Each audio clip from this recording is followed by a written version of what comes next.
Bonjour à toutes et à tous pour ce nouveau rendez-vous de la SFU. Donc ce soir, on est très heureux de recevoir Christina.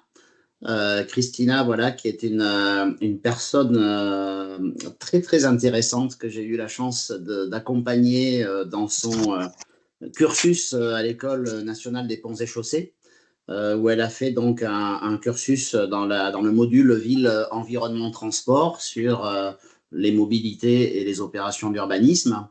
Mais Christina est également ingénieure en génie civil et territorial de l'Université Polytechnique de Madrid, donc un double cursus. Et c'est dans le cadre donc de cette activité qu'elle a eu la chance d'effectuer un stage à Lima pour la Banque mondiale, et qu'elle a donc développé à cette occasion une recherche sur les super îlots. Donc les super îlots que tout le monde connaît à Barcelone, mais dont personne ne sait s'ils sont réplicables ailleurs. Donc c'est effectivement le travail auquel s'est attachée Christina et qu'elle va nous présenter. Et puis voilà, j'ajoute juste que Christina a eu, lors de la soutenance de ce sujet à l'école des ponts et chaussées, la note de 19,5 sur 20, qui est, d'après ce qu'on m'a dit, la note la plus élevée de l'histoire de l'école. Donc, grand bravo, Christina. Il nous tarde de découvrir tes travaux. Et donc, comme d'habitude, on va tous éteindre nos caméras et nos micros. On te laisse l'estrade pendant une demi-heure, trois quarts d'heure. Et puis ensuite, on reviendra tous pour avoir une petite discussion avec toi. Voilà, la scène est à toi, Christina. Je t'invite à partager tes diapositives. Et tout d'abord, je pense que c'est très important à comprendre comment est-ce que je suis arrivée à proposer ces projets qu'on a un peu fait. Donc, et comme Laurent vient de dire, pendant mon année de séjour, j'ai développé mon stage chez la Banque mondiale à Lima. Et là-bas, je participais dans plusieurs projets, parmi lesquels se trouvait un programme multi-étapes qui essayait d'améliorer la ville de Lima dans plusieurs domaines. Et dans ces programmes, il y avait un projet des super-îlots. Et c'est grâce à ces projets que j'ai connu ces modèles et aussi j'ai eu la chance de connaître Salvador Rueda, qui est le père des super-îlots, et je fais partie de plusieurs de ses cours.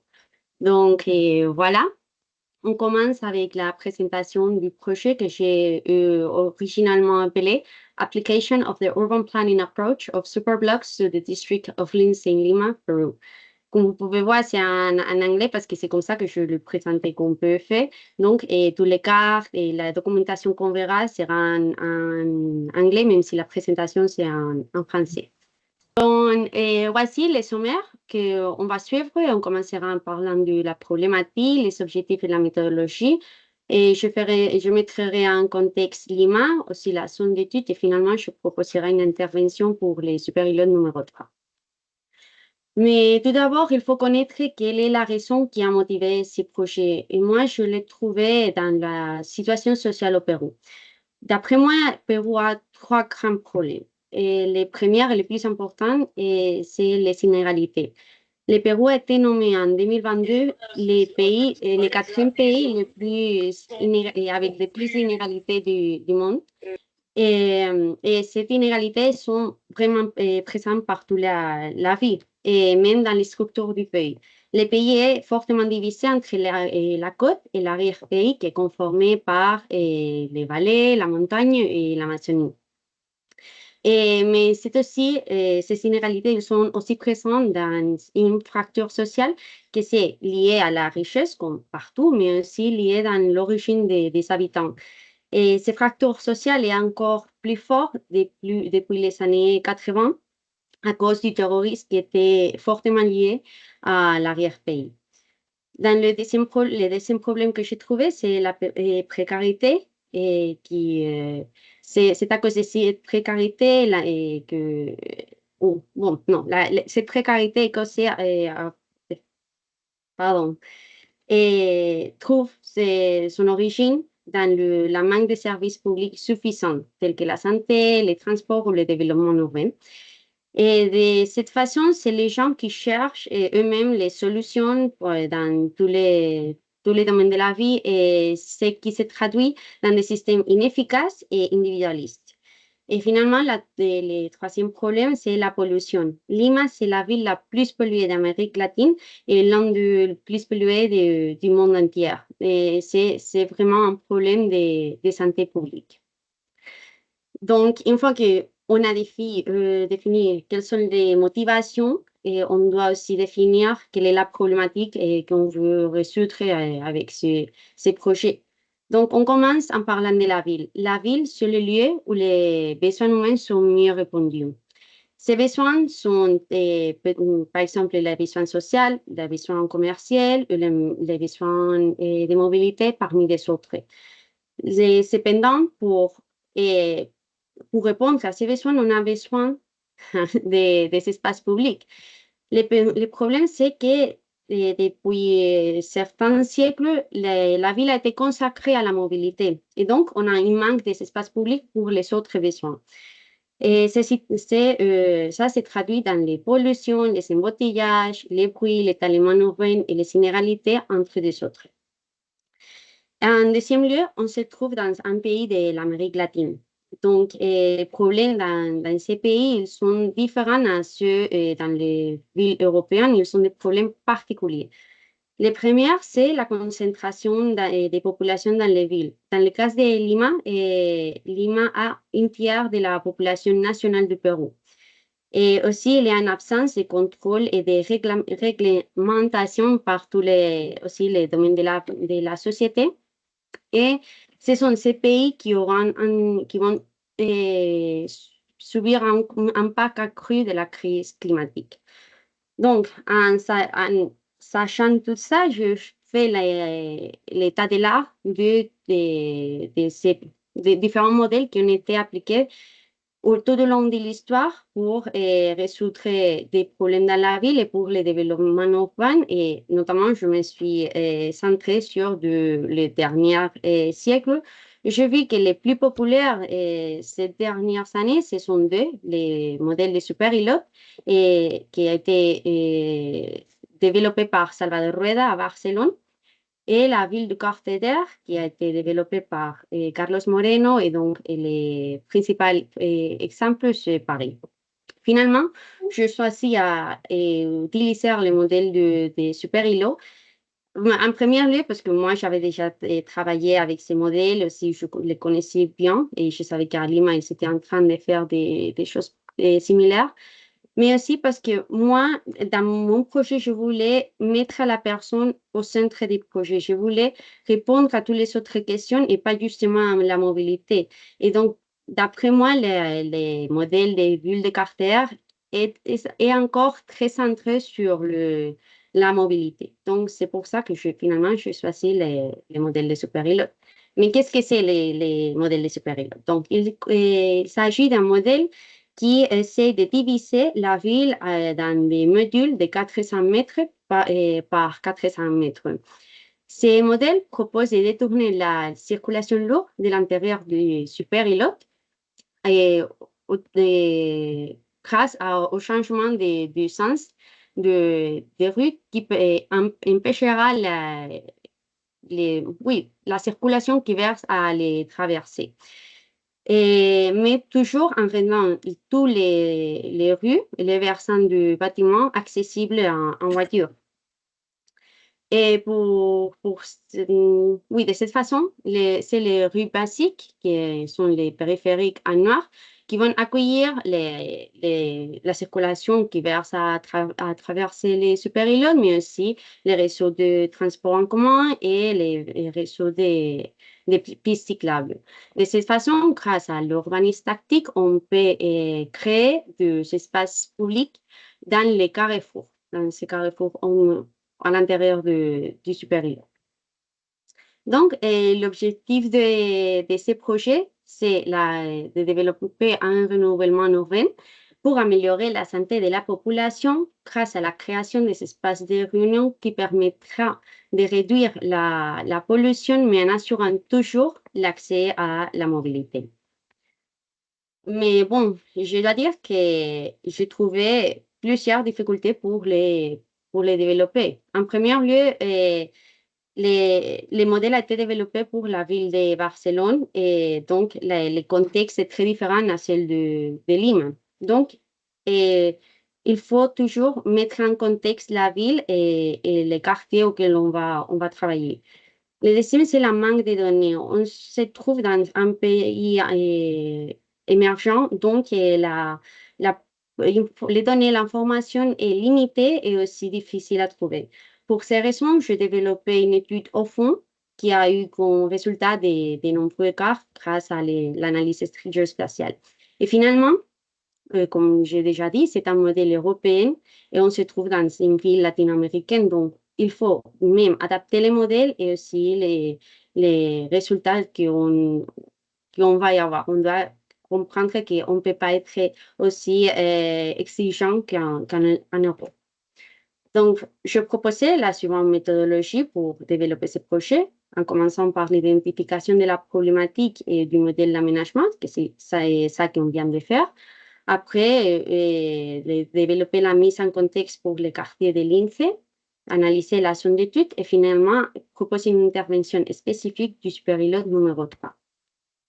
Donc, on commence alors avec la mise en contexte. On parlera de la situation du quartier, la croissance de la ville, la zone d'activité. Finalement, on parlera du quartier de l'INSEE.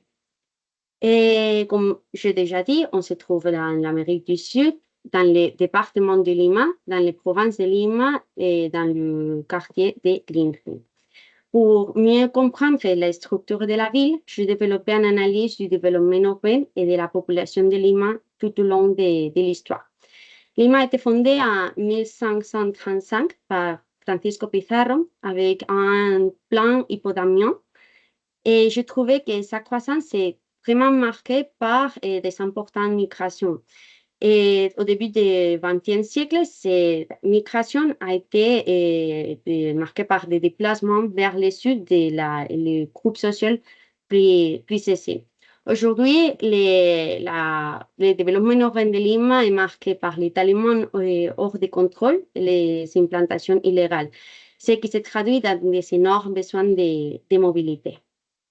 Et en plus, je vais analyser les principaux pôles d'activité étant San Isidro, le quartier de finances, Miraflores, le quartier de loisirs, le district de Lima, qui accueille les centres historiques et aussi les principaux bâtiments du gouvernement, Barranco, les quartiers aussi de culture et de loisirs, et finalement, on doit souligner Santiago de Surco, La Molina et l'INSEE comme des quartiers qui sont en train de devenir très importants au niveau résidentiel. Donc, ces projets prendra lieu au l'INSEE, c'est un quartier qui a été fondé en 1936, mais qui s'est développé à partir de 1963, autour de la place de Pedro Ruiz Gallo. Les raisons pour lesquelles je choisis ces quartiers, c'est en premier lieu la situation stratégique de ces quartiers, car ils se trouvent au milieu de San Isidro et Lima, donc c'est un lieu de passage obligé pour la communication entre ces deux districts, et comme on vient de voir, ils sont parmi les plus importants de la ville. Et aussi la transformation urbaine et démographique qui est en train de subir actuellement en raison de la pression exercée par San Isidro au sud et qu'on verra un peu plus tard. Donc, ensuite, avec l'étude de la zone d'étude, on parlera de la délimitation du périmètre, du zonage urbain, la population, la morphologie urbaine, la mobilité et les réseaux de super-héros. Donc, les premières choses à faire a été de définir la zone d'étude. Et au début, j'avais pensé à me limiter au quartier de l'INSEE qui s'est marqué en vert. Par contre, quand j'ai étudié les structures de la ville, je me suis rendu compte que les rues qui étaient les limites du quartier de l'INSEE n'étaient pas aussi importantes que des autres, comme vous pouvez tracer ici, qui sont des axes de communication de la ville. Et donc, ça faisait plus sens d'ajouter, certes, oui, quelques pâtés de maison au sud et ouest de San Isidro et aussi quelques pâtés de maison de Jesús María au nord. Oui, je développais l'analyse géospatiale dont je parlais avant et je commençais par les sondages urbains. À gauche, on peut voir sur ces cartes les sondages urbains et j'ai vu que la zone était plutôt commerciale et comme on peut voir, c'est les zones en rouge et aussi résidentielles en orange et jaune. Et j'ai aussi étudié la distribution de la population et je me suis rendu compte que plus ou moins c'était homogène partout la zone. Mais peut-être que oui, il y avait une présence plus importante des populations au nord de la zone d'études. J'ai également étudié la population par âge et en divisant la population dans des 5 groupes différents d'âge. On peut le voir dans le quart en bleu. Et j'ai étudié la distribution. On peut voir que c'est plutôt aussi homogène. Et j'ai étudié également la distribution de la population par sexe et sur ces cartes plus rose s'il avait plus de femmes et plus bleu s'il avait plus des hommes. Donc, après cette étude, je suis arrivée à définir que les habitants typiques de ces zones d'études étaient une femme en âge de travailler.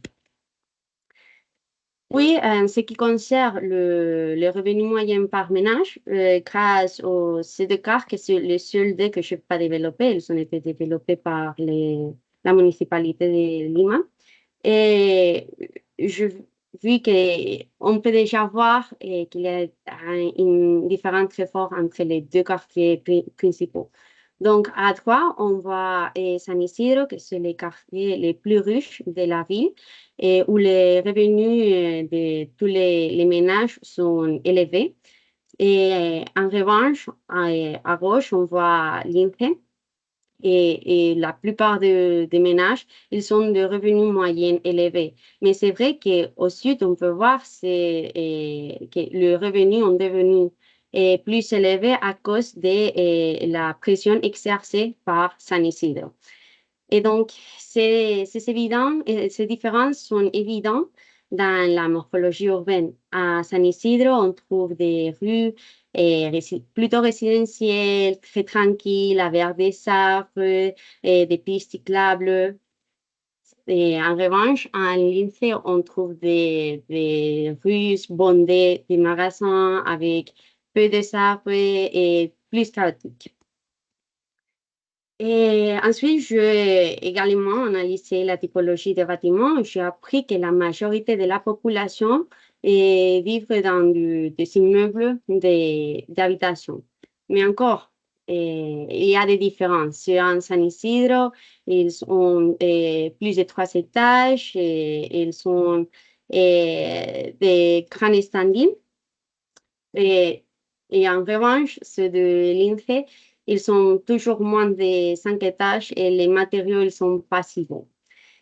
Et on peut trouver aussi ces différents dans les maisons individuelles, à San Isidro avec des jardins et à l'INFE, et sont tous regroupés sans jardin et sans beaucoup oui, espaces pour ce type d'activité.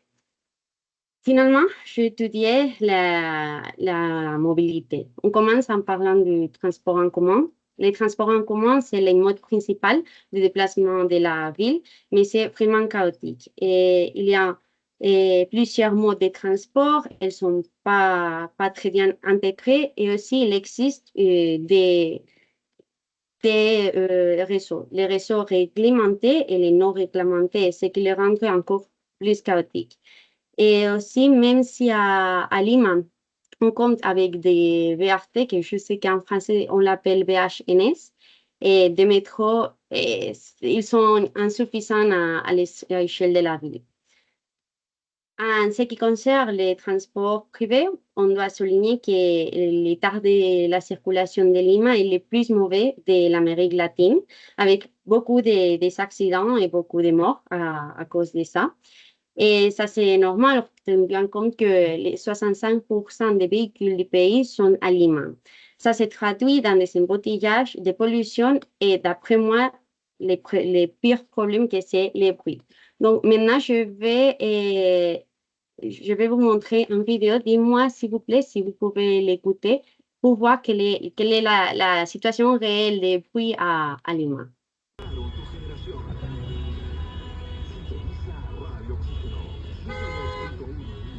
Ça marche très bien. D'accord, merci. Donc, comme vous pouvez voir, c'est très, très fort et ça, c'est toujours, même dans le matin que dans la nuit. Donc, ça est devenu vraiment un problème de santé pour les habitants de Lima. Et aussi, je te dis, les réseaux cyclistes, et c'est vrai qu'après les Covid, il a développé une forte croissance mais aussi, c'est pas suffisant donner l'échelle de la ville. Et aussi, ça reste très, très dangereux à cause de la situation des véhicules privés qu'on vient de voir. Donc, finalement, je te dis l'importance, je essayais de hiérarchiser les rues euh, par le largeur. Et je vis que les plus importants, c'est ceux qui sont soulignés en jaune. Et grâce à ces hiérarchisations, je proposais la suivante, les réseaux des camps super-îlots. Et, et je dois dire, pour oui, pour les dessiner, j'ai toujours essayé d'éloigner le, la circulation du parc, et, par exemple celui-ci ou celui-ci, pour essayer de créer des oasis dans les super-îlots, et surtout sans bruit pour les habitants. Et aussi, comme vous pouvez voir, même si je dis que c'est un réseau de 15 super-îlots et on a 16. Et cette zone-là, ce n'est pas une super-îlot, c'est plutôt une zone conformée par trois axes très, très importants pour la circulation et de la ville, surtout celui-ci. Donc, et je préférais de laisser hors les réseaux parce que ça faisait plus sens comme ça. Ces réseaux sera développé dans deux étapes, chacun divisé par trois sous-étapes, étant la première et celui-ci qui commencera par le super-îlot numéro 3. Et donc, on va parler de l'intervention individuelle de la super-îlot numéro 3. Et comme on vient de dire, le super-îlot numéro 3 est situé au nord-est de la zone d'étude. Et bon, je l'ai choisi en premier lieu parce que c'est dans ces super-îlots, on trouve la place Pedro Ruiz Gallo, que comme on vient de dire, c'est l'origine du quartier aussi parce que dans ce super-îlot, il y a plusieurs bâtiments très importants pour les quartiers, comme des bâtiments du gouvernement et aussi de certaines églises. Et finalement, parce que historiquement, c'est la population de ces superblocs qui avait les revenus le plus bas de la zone. Donc, c'est aussi une question de justice sociale. Également, comme je fais déjà pour la zone d'études, je caractérisais les super-îlots en commençant par son âge urbain. Comme on peut voir, c'est très commercial. Et je ai aussi, grâce à Google Maps, je ai essayé de caractériser les différents commerces qu'on peut trouver dans chaque rue pour développer une meilleure proposition. Donc, comme je t'ai déjà dit, il y a un manque très, très grand de données, donc je développais les vues en plan et aussi les coupes transversales de la situation de départ grâce à surtout Google Maps.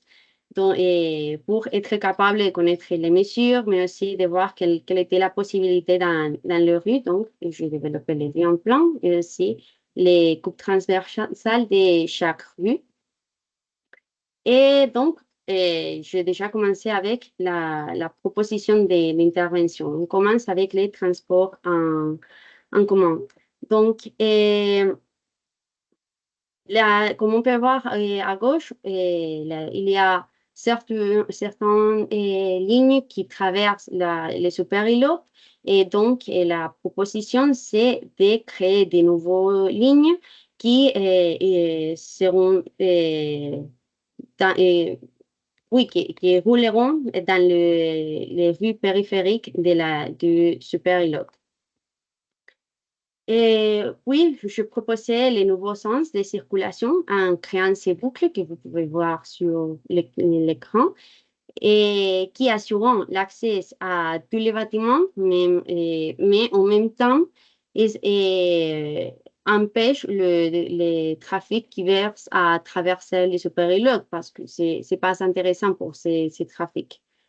Et aussi, je ai proposé ces rues piétons qui sont crochées en rouge et dans ces carrefours au nord, et j'ai trouvé qu'il y avait une pompe à essence et qui est maintenant hors service et qui a été hors service pendant quelques années. Donc, je propose de les démolir et de créer un jardin public. On va voir maintenant les alternatives proposées pour la géométrie des rues. Et pour ces raisons, c'est important de se souvenir et c'est dont on a parlé du début. Et dans ces projets, les centres du projet, c'est la personne avec tous ses besoins. Donc, c'est la personne, pas les piétons, car les piétons restent à être une mode de transport et moi, je ne vais pas me centrer sur la mobilité.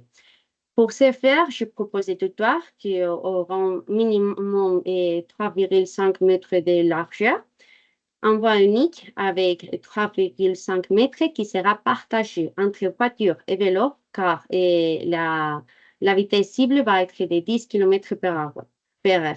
Et finalement, et aussi, je propose à laisser une zone de stationnement de 2,5 mètres, car donner les structures de transport de la ville, maintenant, c'est pas possible d'enlever la voiture de la rue, même si ça, c'est un but pour l'avenir, mais maintenant, c'est pas réel de le proposer. Donc, je commence je vais proposer l'alternative 1 et dans lequel je mets les voies et la zone de parking au milieu de la rue.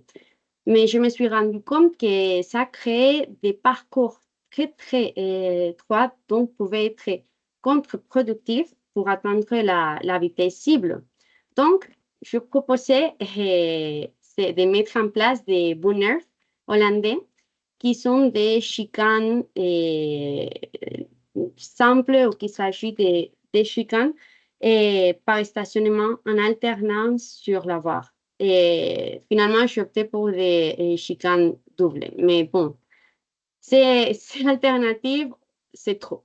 C'est trop parce que c'est très difficile à construire, donc c'est aussi très cher. Il fait pas vraiment un sens de mettre autant de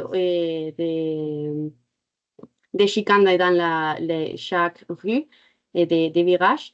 Et aussi parce que les conducteurs d'aliments, ils vont bien sûr essayer d'utiliser la zone de parking, qu'on peut voir que c'est celui qui sont plus en noir, pour essayer de rendre le parcours plus étroit. Donc, ça fait pas de sensibilité, mais grâce à ça, j'ai développé une alternative qui est une situation au milieu des deux.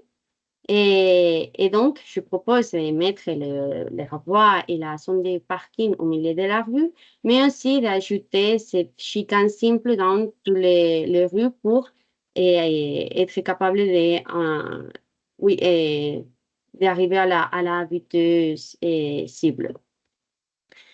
Cette intervention est proposée d'être développée dans 3 étapes différentes. Le premier étant l'étape de changement des transports. Donc, on commence par la mise en place des nouveaux lignes de transport en commun et les nouveaux sens de rue avec des signaux. Après, dans l'étape 2, je l'ai divisé dans 2 étapes. C'est toujours l'étape des urbanistes tactiques, mais les premières parties, il s'agit de la division de la rue avec la voie, la zone de parking, mais aussi une bande cyclable pour les cyclistes. Et une fois qu'on a déjà arrivé à mettre oui, à tenir la vitesse cible, la bande des cyclables sera enlevée et les cyclistes rouleront dans la voie partagée.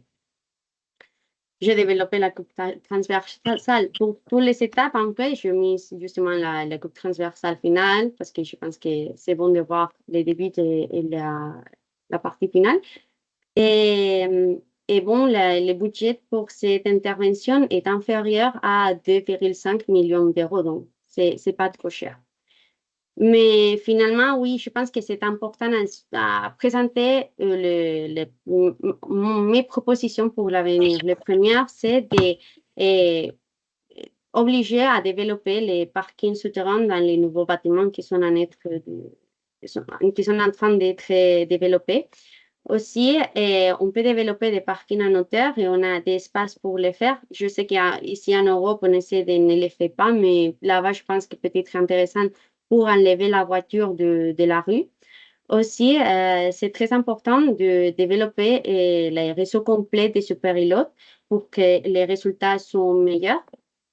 Et finalement, on doit toujours mettre en place des mesures de protection contre la gentrification parce que c'est clair que ça sera un problème pour l'avenir.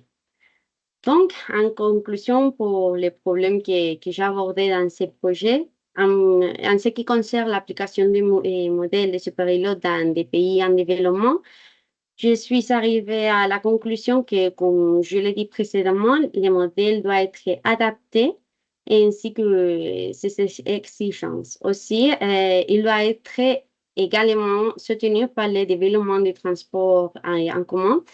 Et finalement, on doit connaître les limites qu'on trouvera si on essaie de développer ce type de projet dans les pays émergents. Donc, l'accès et l'existence des données, c'est assez limité et ça peut être vraiment un limite pour nous.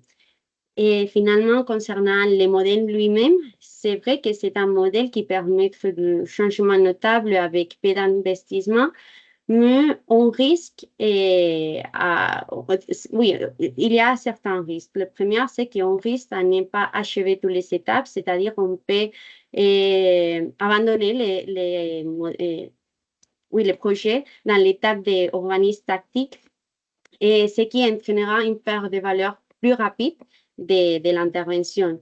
Aussi, pour que les projets soient les plus oui, à les meilleurs résultats. Et l'ensemble du réseau doit être également développé aussi. Si on peut faire que tous les réseaux soient à la ville, c'est beaucoup mieux. Et finalement, on doit être sûr qu'on va toujours d'abord trouver la position et la résistance des résidents locaux, car tout le monde est un peu, oui, a peur du changement de la ville et ça, c'est une question très importante.